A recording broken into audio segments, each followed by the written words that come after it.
So ito na nga po, na-discharge na nga po yung battery. Pero buti na lang, to the rescue si Kuya. At bukas na yung ano nila, yung shop nila. Tapos hindi ko na pinatulak hanggang shop nila. Pumunta na lang ako, tapos binili ko na lang yung battery, tapos pinunta namin ni Kuya para mapalitan na. At ito na nga, pinapalitan na ni Kuya. So ito nga po yung brand na nirecommend nila, Newton Power, DIN74.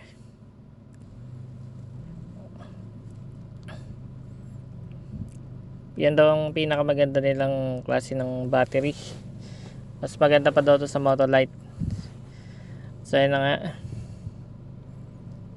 Ang presyo nito guys, 7,800, pero na-trade natin yung luma natin battery for 400 pesos.